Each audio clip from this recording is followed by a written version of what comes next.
Hey, what's up, guys? This is Ricky V, and today we have episode number 5 of Evolutionary Underground Podcast. How are you doing, Steve? Say hi to the people, Steve. Stevesmi here. What's up? So today we're just going to talk about bulking cycles.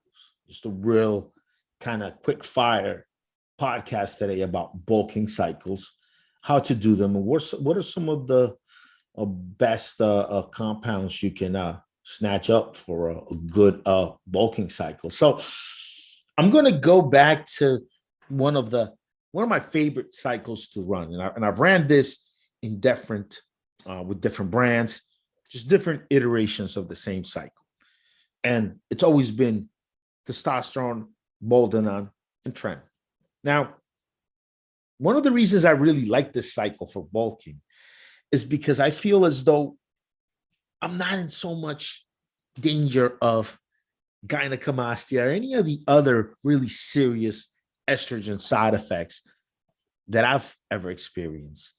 I've really felt as though this kind of cycle, it's a really good way to bulking and gain some serious mass without really getting a lot of the estrogen sides. Now, obviously, when you go with more aromatizing compounds, you get more size, much quicker size gains. But as far as guys like me that are concerned with gynecomastia, like, look, once I get above 13-14% body fat, some of it accumulates under my nipples. Get a little bit of sugar tits. When I get a little bit that high, it's just always there. I've thought about going under to get the gland removed and whatnot, but I'm trying to avoid going under full anesthesia as many times in my life as I could avoid it. It's not, I've had to do it. It's not a good feeling. And so I don't like being out under anesthesia that way. I try to avoid it. And so I haven't really thought about getting the glands removed. But what I do is I try to keep my chest tight by keeping my body fat low, but not letting my estrogen get out of control. I do have some creams and things I do apply on the nipple, like your Inflame EX, the product that I make. And that all kind of helps. But when I'm bulking, when I'm trying to gain that size, I'll pump that testosterone, add the Boldenone, and add the Trenbolone. Now, the way I would run it is I would get something like, let's say, your Geneza Pharma GP Test E250. GP Test 250 is 10 milliliter vial by 250 milligrams. That's 250 milligrams per milliliter in these vials. And there's GP Test E250. And I'm going as high as 4 cc's of 250 milligram test. I've done those big cycles where you do a gram of testosterone as a base. And, you know, for a good one, depending on how your body functions, you could go as little as 1 cc, or you could bump it up to 2. 2 cc's of that will give you about 500 milligrams of testosterone. Now, that's quite a bit of juice. And you have some aromatization that happens with that, creating even more water retention, more muscle mass. Then on top of that, for my Boldenone on the cyclinate, I would stack something like GP Bold 300. So that's like that Geneza Pharma Boldenone, 300 milligrams per cc per milliliter. So that would, right then and there, would give me a total of about 800. If I did the 2 cc's of the mass of the testosterone that day, and then I did 1 cc of the Boldenone, I'm right at 800 milligrams per week. And then as my Trenbolone, I mean, I'm just going to shop the whole, I'm going to get the whole same brand, probably from the same dude, GP Tren 100, GP Tren A 100. So that's Tren acetate 100. You can pick that up, no problem. It'll be 1 vial of about 10 mLs, 100 mg per ml. And look, you can you can, shoot that a couple of times per week. There are other options for you to get some kind of trend that is actually, let's say, enactate. There's this GP trend E200. That's 200 milligrams per cc of enactate. Big difference is, look, the acetate you'd want to shoot a couple of times per week, and you get more Trenbolone per 100 milligrams because the acetate ester is so short, comprises such a small part of the weight of that product. And then TrenA is good. You get 200 milligrams, longer ester, so a lot more of the weight of the compound is going to be that ester that doesn't build any muscle mass. You could do half a cc or even do the full cc if you want to run 200 milligrams of tren per week. I've noticed that side effects on Trenbolone really get bad after the 200 mark. Once you go past 200 milligrams per cc, then it starts to get bad. You start to have some problems with it. So Trenbolone, either the GP Tren E200 I would use, or I would use the GP Tren A100. One of the two would be fine. If I did the acetate and I wanted to do 200 mix, I would just do 1 cc every third day about. And then if you're going to do the GP Tren and acetate, you could just shoot that one time. Just one, load up the syringe. You have 2 cc's of testosterone and acetate, 500 mix, 1 cc of Boldenone, then 1 cc of Tren and acetate, 200. That's a gram. That's 1,000 milligrams of anabolic hormones in your system. 500 milligrams of which are testosterone, some of it well aromatized, creating some extra estrogen, will just help build some over that muscle.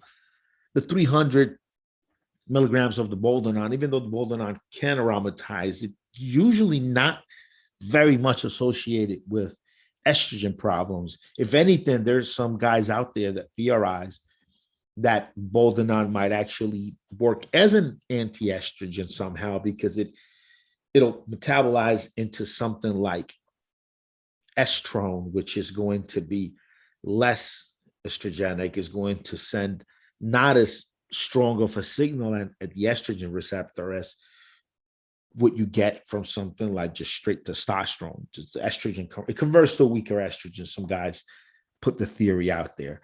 And so it might even be a weaker estrogen that keeps estrogen from other steroids out of the receptors. And again, this is just some theory, but in practice, I myself and many other guys in practice that used legitimate Boldenone can say that, hey, you don't get like these crazy estrogen side effects from EQ. And don't mistake it. Some guys will be like, I got estrogen problems with my EQ, and I was running it with 750 mgs of test and 40 mgs of D-bol a day, and it wasn't the fucking EQ, it was the other stuff.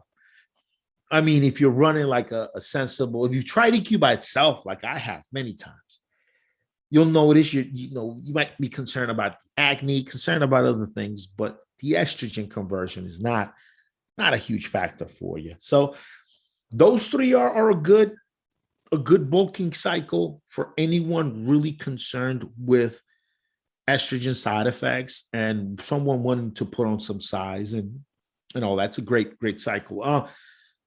We did cutting, I believe, last show, so we're gonna stick with bulking on this one. And look, if I wanted to kickstart with an oral, and again, I'm talking about a cycle for guys concerned about gynecomastia, guys concerned about estrogen side effects. If I was gonna kick off with an oral, then what I would do is I would throw in Dianabol on this one. Yeah, Dianabol might be a better option. And for those guys that just get little puffy, little red faced, and that's it, and don't have issues with their nipples and fat deposits under their nipples, those guys can throw in some of that D-bol, fine. But for guys like me, where you, even without steroids, if you just get a little bit overweight, your titties start to poke out from your shirt. Like it's just genetics is just how we're built. For us to have to kind of really keep it lean and clean to keep our chest dry, Dianabol would be the better option if you wanted to kickstart the cycle for the first 4 weeks. Now, how long can you run a cycle like this? Pretty long, as long as 12 weeks. You could maybe cut the EQ 2 weeks before the other two compounds, and then that way, when you come into your PCT, it's you got a good PCT going. You could start it off just a week or two after your last shot of the testosterone and get on PCT and just cut the EQ a couple of weeks before if you're concerned about the EQ interrupting or that long ester getting in the way of your post-psychotherapy, of your recovery.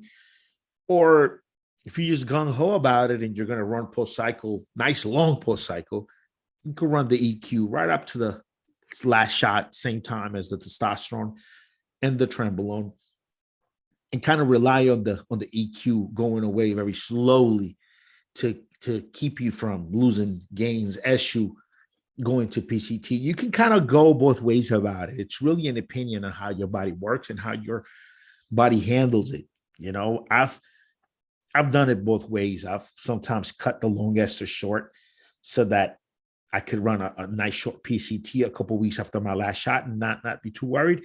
And I've also ran long esters right up to the last day, banking on the fact that the long esters would take a longer time to leave my system. And so I just do a nice long PCT with my herbal products and Clomid, and just run it that way and run it for a nice long while. Not be too worried about having a short PCT. It's really experience and personal preference for you guys out there. And yeah, that's what I have on my first bulking cycle. What else you got for the people, Steve? So one that I've run a couple times, and it's really, I'm explaining to you guys why. Alpha Pharma, Sustanon 250, which is branded the Inject 250. And Sustanon is really cool because Sustanon is a combination of 3 different testosterone esters. It's a very small amount of the testosterone propionate. Then you've got testosterone phenylpropionate, which is a middle ester. You got 2 long esters, the testosterone isocapriate and testosterone decanate. And so Sustanon, the good thing about Sustanon, you only have to inject it once a week. Really, every other week would work fine with Sustanon because it's mostly long esters, and one ester picks up after another. Adds up to 250 milligrams per milliliter.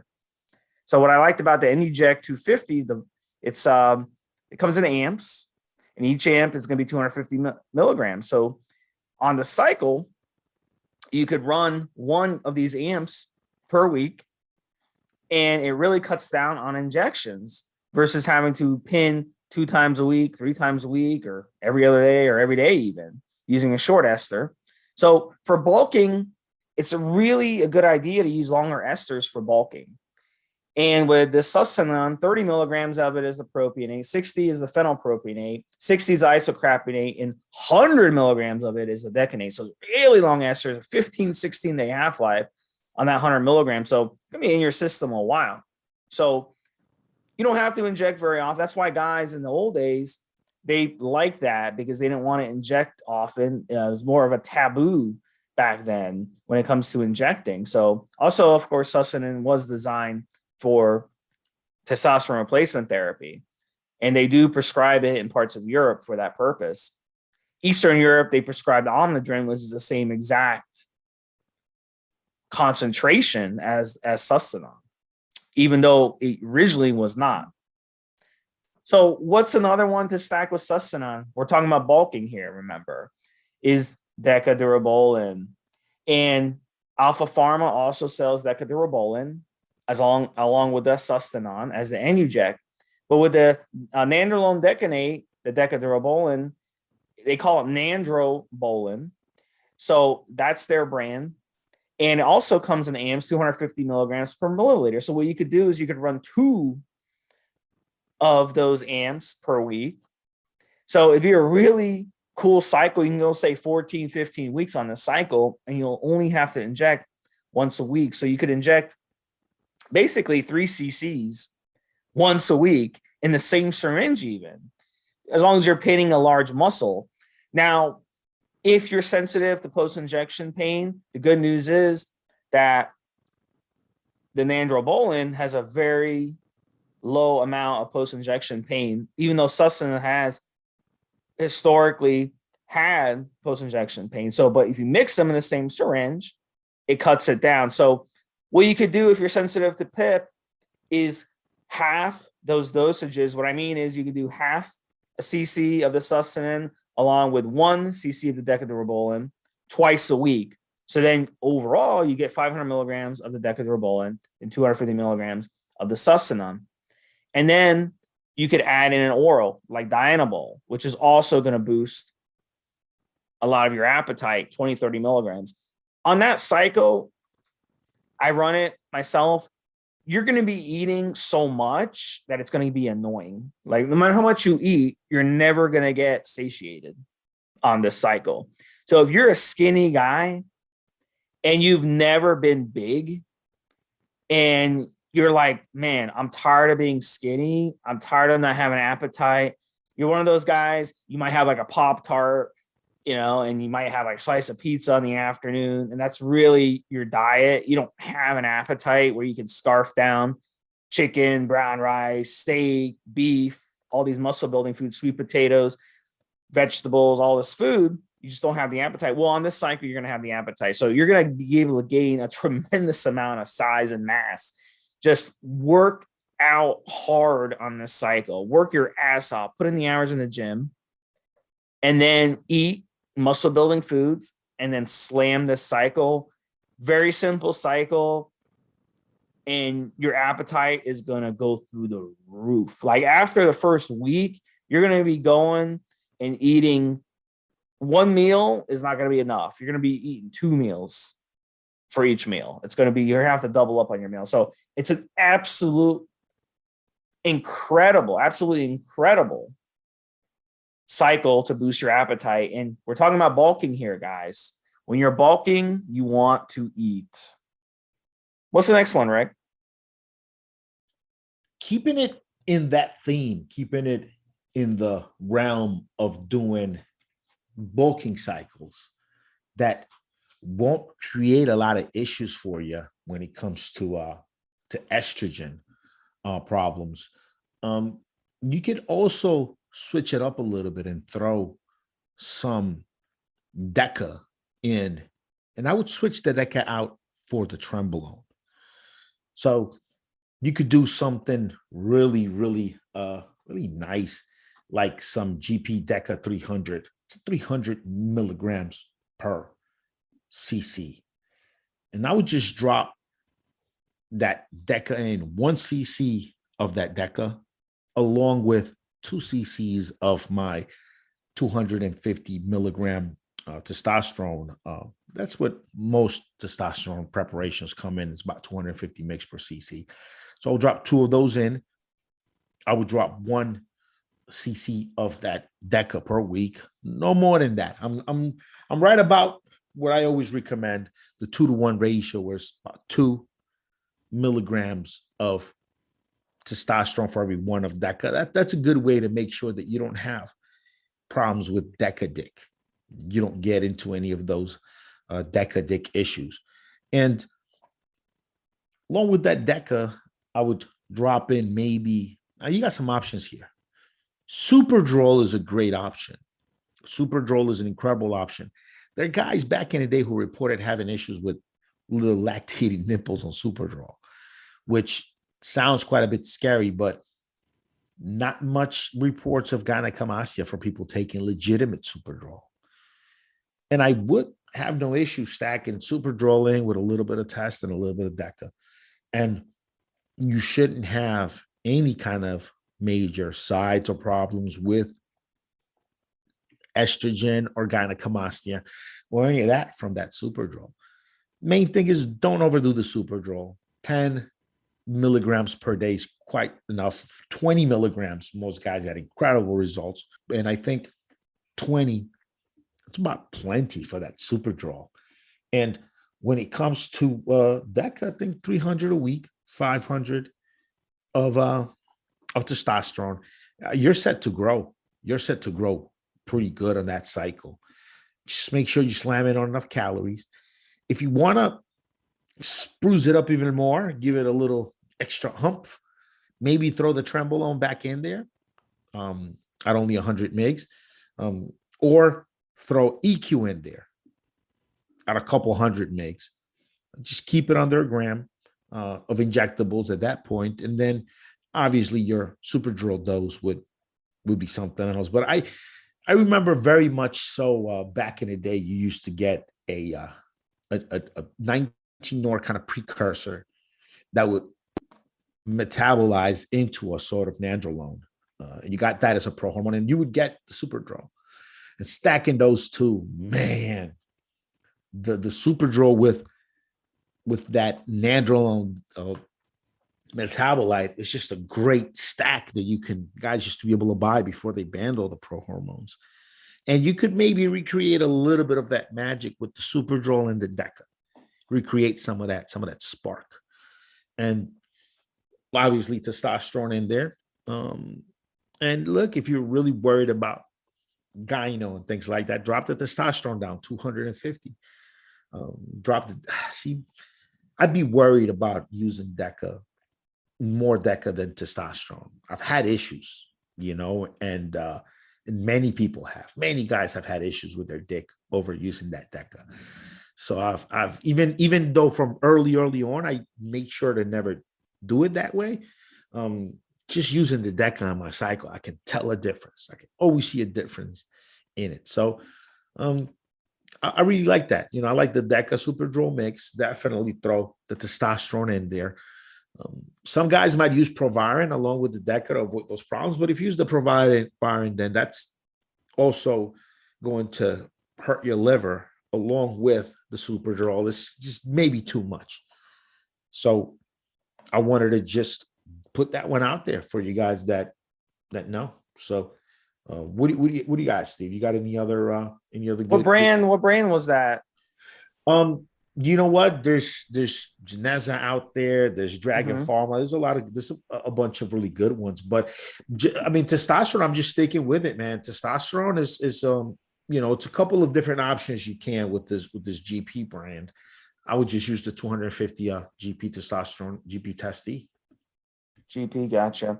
All right, so the next one I want to talk about for bulking, and it's a really simple one. And I mean, there's no way that you're going to have any issues with putting on bulk, and that's running nandrolone phenylpropionate from Dragon Pharma, which is called NPP 150.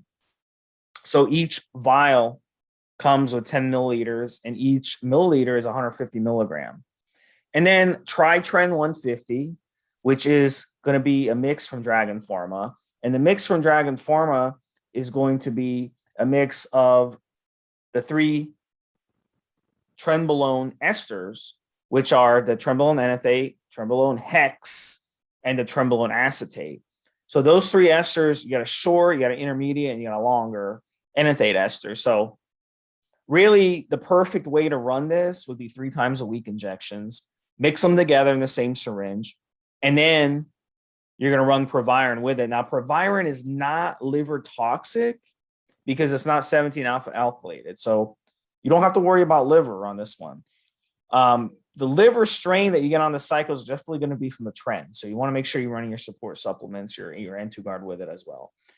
And with this cycle, notice I didn't include testosterone. Rick was mentioning about gynecomastia. Well, this cycle, you don't got to worry about gynecomastia because the nandrolone phenylpropionate aromatizes 1/5 as much as testosterone. The tren does not aromatize into estrogen at all. And then the Proviron actually helps block some of that estrogen issue. So really this cycle is perfect.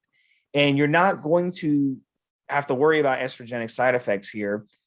It just depends on how much you run when it comes to androgenic side effects, because the tren is going to cause a lot of androgenic issues. So you can run, let's say, 2 milliliters of each, and I'll give you 300 milligrams of each per week. And then throw in 25 to 50 milligrams of the Proviron. Look, if you can't make gains on that stack, I don't know what to tell you. That is the absolute best stack. You're stacking a mild compound, the NPP, with a more androgenic, harsher compound, the tren. So it's like peanut butter and jelly. It's perfect stack, and the Proviron is like the bread. It holds it together. So that cycle, your appetite's going to go through again with this one. Work your ass off in the gym, put in the hours, don't injure yourself, don't be stupid, and then make sure your diet is clean, but you're eating a lot of good quality muscle building foods, guys. That's the key to bulking. We don't want to bulk on fast food, pizza, beer, all this other crap. We don't dirty bulk. That's not the way I teach it. I want you bulking properly, good muscle building foods. Good quality eggs, good quality beef, grass-fed beef, good quality chicken and turkey, fruits, veggies, lots of veggies, lots of green veggies, and then fats, a lot of good fats in your diet, avocados, fatty fish. You got a lot of coconut oil, unrefined coconut oil. This is what you should be cooking your food with. That's the ticket to building good quality mass. The sweet potatoes, the brown rice, those are good carbs. We want to stick to the good carbs. Raw nuts, it's another one. It's nice and fatty, nice fatty nuts. So perfect. And you will grow like a weed on this. You could put on, if you're a lean guy, if you're a skinnier guy, you can put on 15, 20 pounds on this stack. And it's really incredible. So that is a really good option from Dragon Pharma, our friends at Dragon Pharma. Really, really good brand. Anything else, Rick? When you're bulking, whatever you weigh now, you got to figure out how much you like to gain. And of course, you never really know how much you're going to gain, but how much you like to gain. So let's say you're a 200-pound guy and you like to get up to 225 pounds. When you do your equations for how much protein you should be having per day, on a bulking cycle, you really want those 2 grams of protein per pound of body weight. So if you're 200 pounds, you would say, I need 400 grams of protein. But wait, if you want to be a 225-pound guy, now you got to do your math differently. Now you need to multiply 225 pounds times 2. So it's 450 milligrams of protein. That extra 50 milligrams of protein in your body every day. You want to really eat for your desired weight, not your current weight so much. At least when it comes to your protein. When it comes to your overall calories, maybe you start off at 210, you eat enough calories for a 220-pound guy. Once you reach the 220, you just up it a little bit so that you don't kind of smash a bunch of calories into your system too quickly that could turn into fat. And one of the things you'll notice is that when you're in a good bulking cycle where you're really growing, you're going to be a little sleepy, you're going to be a little lethargic because your body's going to just be sucking everything out of your bloodstream, your muscles, everything out of that bloodstream is going to be sucking it out to feed itself quite quickly. So you might feel a little bit low in energy. Make sure you're eating enough. Make sure you eat enough. Sometimes you might eat beyond the point where you're full. You might have to blend some of your rice with little bits of chicken and some bone broth and just scarf it down to get the calories in. You might have to, if you're a hard gainer having trouble gaining mass, you're going to have to slam those calories in and really, really, really eat like you're trying to bulk. A lot of guys sometimes complain about not gaining enough mass. This stuff is not making me gain weight. Well, how are you eating? Are you eating enough to gain? So if you're bulking, you got to eat to gain. You might have to eat sometimes until your belly hurts a little bit. You might have to go all the way with it. So something really important to know when you're bulking. And there's just 2 grams of protein per pound of body weight, per pound of desired body weight. It's a good place to start off. All right, guys. So that sums it up. Hope you guys enjoyed this one, and come on the forums. We'd love to hear from you. All right. So from us to you guys, thank you very much. Evolutionary Underground 5. Have a good day. Guys, this is the required legal disclaimer. We are only sharing our experience from years of steroid use. We are not doctors, and none of what we say should be regarded as medical advice. Always check with your doctor before taking any drugs or starting any training program.